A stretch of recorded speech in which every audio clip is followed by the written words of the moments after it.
We got a huge week in gaming as Xbox Game Pass stops being a good deal thanks to new price increases. EA will change forever. We just got the first DLC teaser for Assassin's Creed Mirage and way more gaming news to go over. So good that you're joining the weekly Sunday news roundup.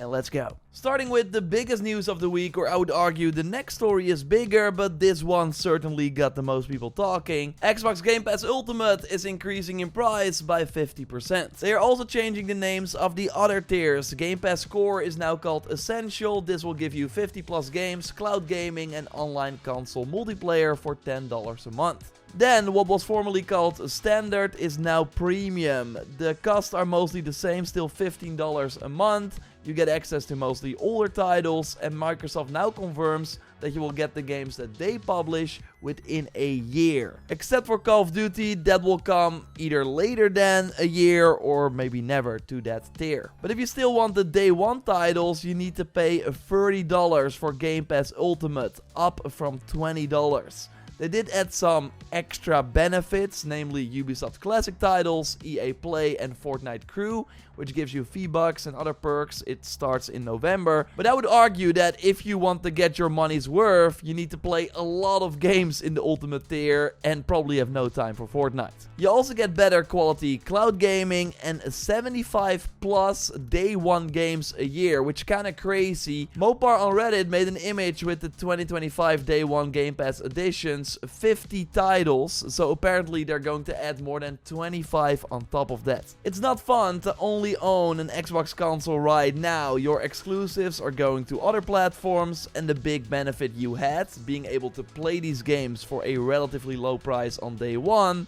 is now way less appealing. But Microsoft is done being the nice guy. Giving your most loyal users a $20 option to play your games day one, while they would have paid full price for it as well, was never realistic. Not to mention the third-party deals they have to make as well to ensure there's new content every month. By buying all these publishers and developers, they created a situation where they're spending a ton of money on game development. So when projects that cost hundreds of millions of dollars, like a Doom The Dark Ages, come out, and in the launch month they only reach number 16 in the top 20 best-selling games of that year, it's really bad. Xbox tried bringing games to PS5 to offset the cost, or charge for early access and more expensive editions, but it's not enough. They need more money from their loyal fans, hence the $30 a month or $360 a year if you want Ultimate for the full year. But they have all the data. They always knew that this wasn't going to last, but they lied to make it seem like a good deal, got people invested in their ecosystem, and now they're showing their true face. Xbox has an impressive 2026 lineup planned with Gears of War E-Day, Forza Horizon 6, Fable,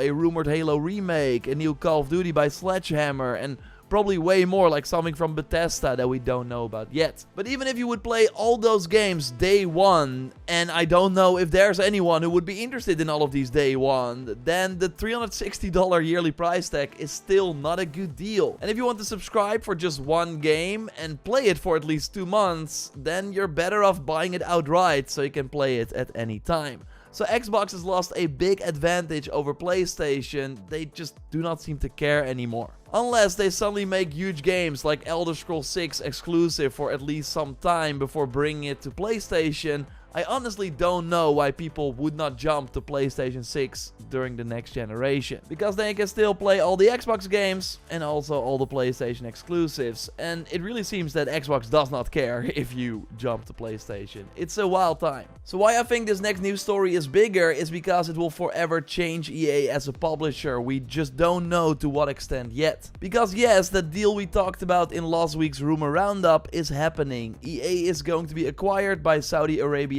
public investment fund, Silver Lake and Avidity Partners for $55 billion. We also learned that 20 billion of that is debt that EA now carries, and they will have to get rid of it, which usually means layoffs or selling off assets. There are totally some IP that they won't be using that could be sold, like Burnout, Command & Conquer, or maybe even Need for Speed, But the big one that will likely be up for sale is BioWare, with the staff already saying they are worried about the future. But I could see someone like Sony come in to buy them. Mass Effect and Dragon Age, if done right, could be huge franchises, and with a Mass Effect TV show in the works, it actually does fit Sony's strategy perfectly. For EA though, this likely means an even stronger focus on live services, which already accounted for 74% of their revenue. I really hope they see Jedi 3 through though, or that we get the Iron Man game. But with EA likely having to pay Disney up to 25% of the revenue, the potential profit for these titles is tiny compared to the Battle Pass money they get from Battlefield or Apex Legends. But what does the heavy Saudi Arabian influence mean for the whole company, because they put in the most money of the $35 billion that they are spending? I saw analysts speculate that this could mean EA employees might need to move to the country, or that it could impact the LGBTQ representation in their games. The deal will close before the end of June 2026, but it won't result in immediate layoffs, at least for now, EA says.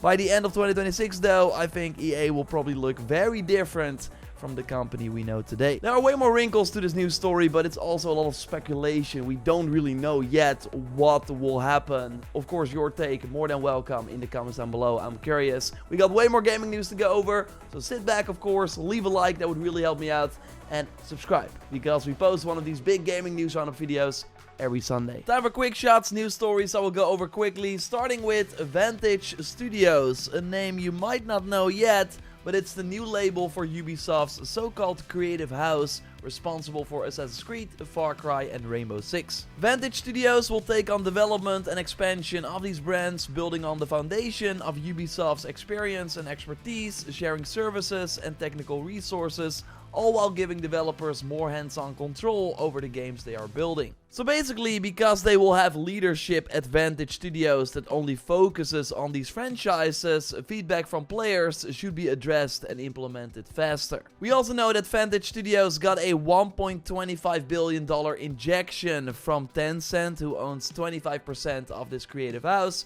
so that money is also used to grow these franchises. Ubisoft already planned 10 Assassin's Creed games in the next 5 years, and this includes Shadows and also the upcoming Black Flag remake. So maybe this money will be used to improve those projects, maybe delay them if it's needed. Rainbow Six also seems to be expanding with new games and genres, according to rumors. There should at least be a stronger post-launch for Siege, and leaks also indicate that 2 Far Cry games are at least in development. Next to the mainline title, we also get an extraction shooter. Ubisoft confirmed they want to make more creative houses for their other franchises, likely The Division and Ghost Recon, but let's wait and see first. Right now they're just throwing new buzzwords around. We will have to wait and see if anything actually changes. And the first thing Ubisoft will launch as part of Vantage Studios is the big free DLC for Assassin's Creed Mirage. Ubisoft just shared this teaser trailer that you see right here. We'll leave a link to it in the pinned comment. You want to check it out with the music, which in particular is fantastic. But yeah, we see Basim go to a brand new area, likely to learn more about his father's passing, as was already hinted at in the first image we got. We see Enkidu already, indicating that it will likely take place before the ending.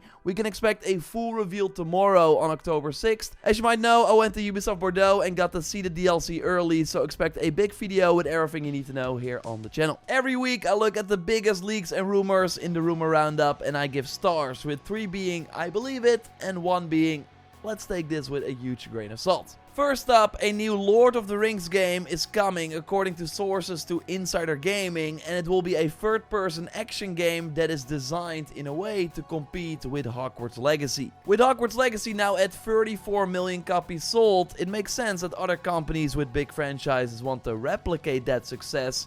And honestly, I would love a single-player open-world game set in the Lord of the Rings universe. But the big question, who's making it? Embracer is at least involved, since they own the gaming rights to the Lord of the Rings franchise, and the project is partly funded by the Abu Dhabi Investment Office with $100 million. We could see an announcement this coming week already. I give 2 stars. It is Insider Gaming, but not a Tom Henderson report, and this still sounds years away, so obviously it could be cancelled at any moment. But still, would you want a Lord of the Rings game like this? I'm curious. Remember Prototype, the brutal anti-hero action series? Well, it might be coming back. A new Steam update added credits for for Iron Galaxy, the studio behind multiple notable ports for the Switch, like Skyrim, Diablo 3 and Overwatch. There's also a new Ubisoft Connect reference, and a popular PC mod that was fixing some things suddenly stopped working. I'll be honest, I was more in the Infamous camp and never played the prototype games, but I know many people love them. I give 2 stars for this. It's weird that they would update the game if nothing is happening, but it's not like a sure bet. I'm also wondering like who's really asking for this. Although, if you're down for a Prototype 1 and 2 remaster, let me know in the comments down below. There is seemingly a current-gen version of Kingdom Come Deliverance 1 incoming. A Reddit user, Burtic, who last year made a post about stuff he heard regarding KCD2 that turned out to be correct, has now made a new post saying that his source says that KCD1 will get an upgrade early next year between January and April. They also note that Warhorse Studios is working on their own new fantasy game, which I think would be exciting if true, because I overall prefer some fantasy elements in my open world game compared to a more grounded approach. But curious to hear if you would be down for a more fantasy game from the Kingdom Come makers. Why the KCD1 upgrade mention is interesting is because PlayStation Game Size already spotted a PlayStation 5 version for the game in the PlayStation backend a little earlier this year. I still give 2 stars as it could go either way. I don't think this is a guarantee, but let me know if you would want an upgraded version of Kingdom Come Deliverance 1. So yes, this coming week, that big Assassin's Creed Mirage video going over all the info you need to know about the free update that is coming to the game at the end of the year. You can expect my video already on October 6th. We also got some big releases. Battlefield 6 is leading the charge. Reviews seem to be in the hands of the press already. The multiplayer should score very well, but I've heard mixed things about the campaign, so that could bring the average down.